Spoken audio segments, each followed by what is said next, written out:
जय हिंद साथियों, physical education world में आपका स्वागत है। दोस्तों, वीडियो में आ गए हो तो अंत तक बने रहना। आज हम लोग राजस्थान पीटीआई थर्ड ग्रेड 2022 का पेपर डिस्कस करने वाले हैं, जो आपके लिए बहुत ही इंपॉर्टेंट होने वाला है।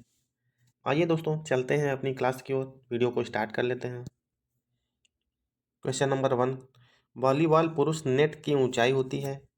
साथियों, मेल वॉलीबॉल में नेट का जो हाइट होता है वो 2.43 मीटर्स होती है और यहीं फीमेल में 2.24 मीटर्स होती है। क्वेश्चन नंबर 2, हृदय पेशियां कहलाती हैं।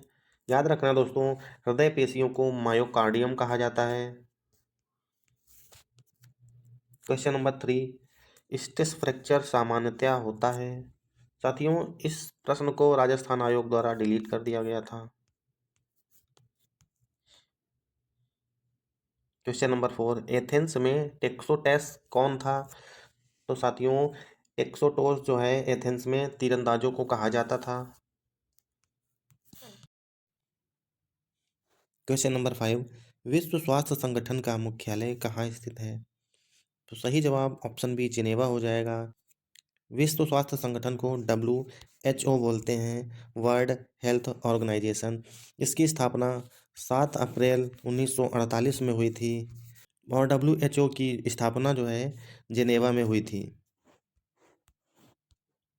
क्वेश्चन नंबर 6, ओलंपिक आदर्श वाक्य में LTS शब्द का अर्थ है। तो साथियों, ओलंपिक आदर्श वाक्य CTS, LTS और FORTIS हैं, जिनका अर्थ CTS मतलब तेज, LTS मतलब उच्चतर और FORTIS मतलब बलवान होता है।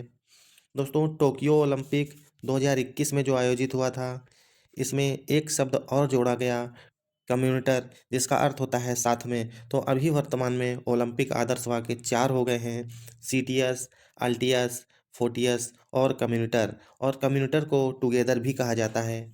और तो साथियों, इस प्रश्न का जो सही जवाब है वो ऑप्शन सी उच्चतर हो जाएगा। क्वेश्चन नंबर 7, अग्रकुब्जता मतलब लॉर्डोसिस को जाना जाता है। तो लॉर्डोसिस का मतलब होता है हॉलो बैक। राउंड बैक को काइफोसिस कहा जाता है। काइफोसिस में क्या होता है कि हमारी जो पीठ होती है उसमें कुबड़ जैसा निकल आता है, मतलब हमारे कंधे आगे की ओर झुक जाते हैं। और हॉलो बैक में क्या होता है, हमारी रीढ़ की हड्डी जो है अंदर को घुस जाती है और पेट हमारा बाहर की ओर निकल आता है। एस कर्व क्या होती है, एस कर्व में हमारी रीढ़ की हड्डी एक साइड में झुक जाती है। Right answer option C hollow back हो जाएगा। क्वेश्चन नंबर 8, अंतर्राष्ट्रीय योग दिवस कब मनाया जाता है। याद रखिएगा साथियों, अंतर्राष्ट्रीय योग दिवस 21 जून 2015 को पहली बार मनाया गया था। तब से इसे 21 जून को हर साल मनाया जा रहा है। क्वेश्चन नंबर 9, क्या परिवर्तन करना असंभव है जब शरीर हवा में होता है।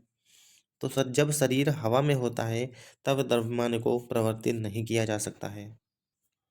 क्वेश्चन नंबर 10, शिविर एक सर्वोत्तम क्रिया है विकसित करने के लिए। सही जवाब ऑप्शन ए हो जाएगा। शिविर मानव व्यक्तित्व को विकसित करने के लिए एक सर्वोत्तम क्रिया है। क्वेश्चन नंबर 11, हमें खड़ा होने, बैठने, बोलने और आंख झपकाने में कौन संभव करता है। तो सही जवाब ऑप्शन बी हो जाएगा। ये सारा काम मांसपेशियों के द्वारा होता है। क्वेश्चन नंबर 12, ओलंपिक खेलों में व्यक्तिगत रूप से दिए गए स्वर्ण पदक में शुद्ध स्वर्ण की मात्रा होती है। तो दोस्तों, ओलंपिक में जो गोल्ड मेडल दिए जाते हैं उनमें वर्तमान में 6 ग्राम शुद्ध सोना होता है। 1904 में आयोजित हुए सेंट लुइस ओलंपिक में पहली बार पूर्ण सोने के जो मेडल प्रदान किए गए थे। इसके बाद स्टॉकहोम ओलंपिक 1912 से ये पूर्ण सोने के मेडल देना बंद कर दिया गया। क्वेश्चन नंबर 13, पीठ की अस्थि का दूसरा नाम है। तो साथियों, पीठ की जो अस्थि होती है उसे हम लोग बैकबोन कहते हैं या वर्टिब्रल कॉलन भी कहा जाता है। ऑप्शन बी सही हो जाएगा। क्वेश्चन नंबर 14, शारीरिक शिक्षा कार्यक्रम को कौन प्राण शक्ति प्रदान करते हैं। तो शारीरिक शिक्षा का जो कार्यक्रम है वो वैज्ञानिक सिद्धांतों पर होता है और वैज्ञानिक सिद्धांतों को के माध्यम से ही शारीरिक शिक्षा कार्यक्रम को प्राण शक्ति मिलती है। क्वेश्चन नंबर 15, व्यक्ति की वह क्षमता जिसमें थकान की स्थिति में भी लगातार कार्य करता रहता है। कहलाता है। तो तेज गति चाल क्या होती है? किसी भी काम को तेज गति में करना, बहुत ही स्पीड में करना, तेज गति से चाल कहलाता है। ताकत में कोई भी वजन काम या भारी काम किया जाता है। चपलता क्या होती है? चपलता में किसी की भी काम को बहुत स्पीड में मतलब तुरंत एक्शन ले लिया जाता है। सहनशीलता क्या होती है? जब हम किसी काम को करते करते थक जाते हैं लेकिन फिर भी हम अपना काम जारी रखते हैं, तो इस स्थिति को सहनशीलता कहते हैं। सही जवाब ऑप्शन डी हो जाएगा। क्वेश्चन नंबर 16, निम्न में से किस खेल का आविष्कार जिगारो कानो ने किया था? तो जिगारो कानो ने जूडो का आविष्कार किया था और यह जापान का खेल है। क्वेश्चन नंबर 17, अंतर विद्यालय खेल प्रतियोगिता का आयोजन कहलाता है। तो याद रखिएगा साथियों, अंतर विद्यालय खेल प्रतियोगिता एक्स्ट्रा म्यूरल के अंतर्गत आ जाती है। क्वेश्चन नंबर 18, फुटबॉल मैदान का गोल क्षेत्र होता है। तो फुटबॉल का गोल क्षेत्र 6x20 गज होता है। ऑप्शन ए हमारा सही जवाब हो जाएगा। क्वेश्चन नंबर 19, निम्नलिखित में से कौन सा टेस्ट हृदय श्वसनी कार्यों का मापन करता है? तो साथियों सभी ऑप्शंस को हम लोग समझ लेते हैं। हार्वर्ड स्टेप टेस्ट जो है ये किसी भी हृदय से संबंधित कार्यों के मापन के लिए होता है। हार्ट से रिलेटेड कुछ भी होगा वो हार्वर्ड स्टेप टेस्ट में आ जाएगा। जेसीआर का मतलब होता है जंप, क्लाइंब और रन। क्राउस वेबर टेस्ट, इससे न्यूनतम जो मांसपेशी शक्ति है वो मापी जाती है। मैकडोनाल्ड परीक्षण जो होता है वो सॉकर से संबंधित है। सॉकर का मतलब होता है फुटबॉल। तो इस प्रश्न का हमारा सही जवाब ऑप्शन ए हो जाएगा, Harvard step test. Question number 20, बर्फ द्वारा उपचार विधि कहलाती है। तो साथियों सभी ऑप्शंस को समझ लेते हैं। क्रायोथेरेपी ये बर्फ द्वारा उपचार होता है। वैक्स थेरेपी, इसमें मोम के द्वारा उपचार किया जाता है। गर्म गर्म जो वैक्स होता है, मोम होता है, उसको बॉडी पे अप्लाई किया जाता है। हाइड्रोथेरेपी, हाइड्रो का मतलब होता है पानी। इलेक्ट्रोथेरेपी, इसके नाम से भी पता चल रहा है कि करंट का उपयोग होता है इसमें। साथियों इस प्रश्न का जो सही जवाब है वो क्रायोथेरेपी हो जाएगा। क्वेश्चन नंबर 21, इनमें से कौन सा सामाजिक मनोरंजन का प्रकार है? तो दोस्तों सामाजिक मनोरंजन के लिए लोक नृत्य आ जाता है। क्वेश्चन नंबर 22, सुपर कंपनसेशन है। तो राइट आंसर ऑप्शन डी भार से अनुकूलन हो जाएगा। क्वेश्चन नंबर 23, निम्नलिखित में से किसका संबंध विद्यालय स्वास्थ्य कार्यक्रम से नहीं है? सही जवाब ऑप्शन सी हो जाएगा, विद्यालय का कार्य रोगों का नियंत्रण करना नहीं है। क्वेश्चन नंबर 24, प्राथमिक उपचार का आकस्मिक स्थिति में सबसे महत्वपूर्ण कार्य होता है। राइट आंसर ऑप्शन डी हो जाएगा, दुर्घटनाग्रस्त व्यक्ति को अस्पताल ले जाने के लिए परिवहन की व्यवस्था करना, यह सबसे महत्वपूर्ण काम हो जाता है और आयोग ने भी इसे ही सही माना था। क्वेश्चन नंबर 25, अध्यापन विधियाँ इसके लिए होती हैं। तो राइट आंसर ऑप्शन ए हो जाएगा, शारीरिक शिक्षा में कौशल सीखना। साथियों हमारा सब्जेक्ट फिजिकल एजुकेशन है, इसलिए हमें जवाब फिजिकल एजुकेशन के परिप्रेक्ष्य में ही देना है। तो ऑप्शन ए सही हो जाएगा। Question number 26, pen hold grip निम्न में से किस खेल में उपयोग की जाती है? सही जवाब ऑप्शन सी हो जाएगा, table tennis. Pen hold grip से टेबल टेनिस के रैकेट को पकड़ा जाता है।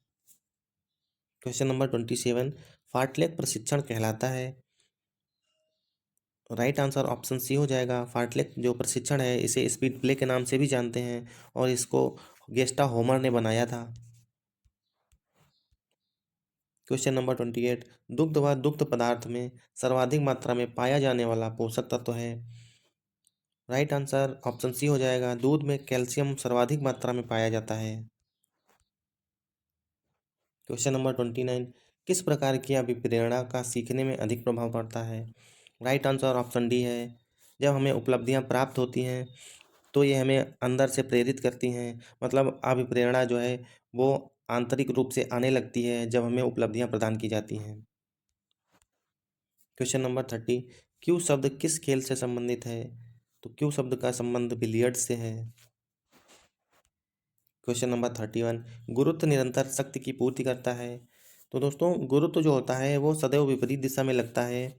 ये हमारे शरीर में सेंटर ऑफ ग्रेविटी मतलब एक सेंटर में काम करता है और जो हमेशा विपरीत दिशा में रहता है, जिससे हमारी बॉडी का जो बैलेंस है वो हमेशा बना रहे। क्वेश्चन नंबर 32, मनोरंजनात्मक गतिविधियों में सहभागिता वृहद स्तर पर निर्धारित होती है। राइट आंसर ऑप्शन डी हो जाएगा, प्रेरणा से। साथियों, जब भी गेम में हम हिस्सा लेते हैं तो वो आंतरिक रूप से हम प्रेरित हो जाते हैं और जिसमें हमारा हेजिटेशन और डर सब कुछ निकल जाता है। क्वेश्चन नंबर 33, इनमें से गामक क्षमता अवयव नहीं है, तो लचीलेपन को गामक क्षमता का अवयव नहीं मानते हैं।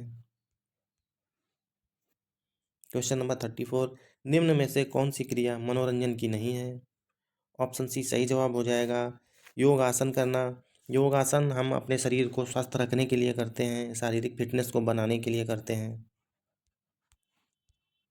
क्वेश्चन नंबर 35, कठोपनिषद के अनुसार योग है। सही जवाब ऑप्शन बी हो जाएगा, ज्ञानेंद्रियों, दिमाग व बुद्धि पर नियंत्रण करना कठोपनिषद के अनुसार है। क्वेश्चन नंबर 36, निम्न में से किसे किन्सियोलॉजी का पितामह कहा जाता है? सही जवाब ऑप्शन डी हो जाएगा, किन्सियोलॉजी का पितामह अरस्तू को कहा जाता है। क्वेश्चन नंबर 37, निम्नलिखित में से कौन सी हमारी सांस्कृतिक धरोहर है? तो खेलों को सांस्कृतिक धरोहर माना जाता है। क्वेश्चन नंबर 38, वृद्धि और विकास के प्रबल मुख्य घटक हैं। सही जवाब ऑप्शन बी हो जाएगा, वातावरण। वृद्धि साथियों एक लिमिटेड टाइम होता है, मतलब वृद्धि का एक समय निश्चित होता है, और विकास लाइफ टाइम चलने वाली प्रक्रिया है।